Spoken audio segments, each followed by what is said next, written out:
little more than a decade, every new car sold in Oregon will be electric. State regulators voted yesterday to ban sales of new gas-powered cars and trucks by 2035 as the state looks to curb its greenhouse gas emissions. Environmental reporter Cale Williams has the story. The motion passes. Thank you, everyone, for that. In a 4-1 vote Monday afternoon, Oregon's Environmental Quality Commission voted to ban the sale of new gas-powered cars in the state by 2035. The move falls in line with the state's plans to cut greenhouse gas emissions by at least 90% by 2050 and follows similar votes in California and Washington. The new rule sends a clear signal to both car makers and electric utilities that the future of transportation on the West Coast is going to be electric. That's according to Leah Felden, interim director of the Oregon Department of Environmental Quality. Bring the cars here, bring your infrastructure here, and for the grid, get it ready. More than 700 people submitted comments after the rule was proposed earlier this year, and the vast majority of them were supportive. Some folks did have concerns, though, which Commissioner Greg Addington, the sole vote against the rule, raised in Monday's meeting.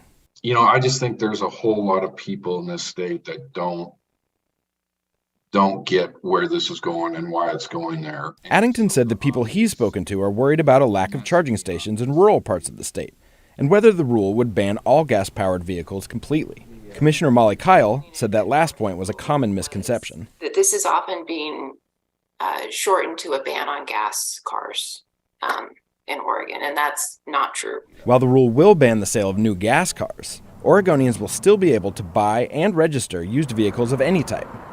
Officials estimated that by 2035, when new cars will be fully electric, more than half the cars on the road will still be powered by gas.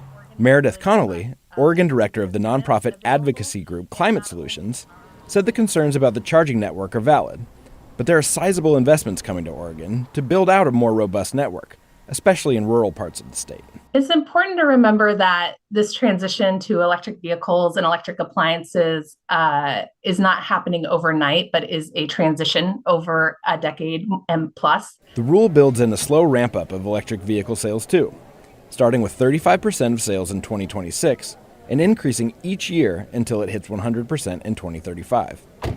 Connolly said getting the grid ready and putting in more charging stations will have to follow suit. Building out that public charging network, filling in those gaps, that's the work of the next decade. Cale Williams, KGW News.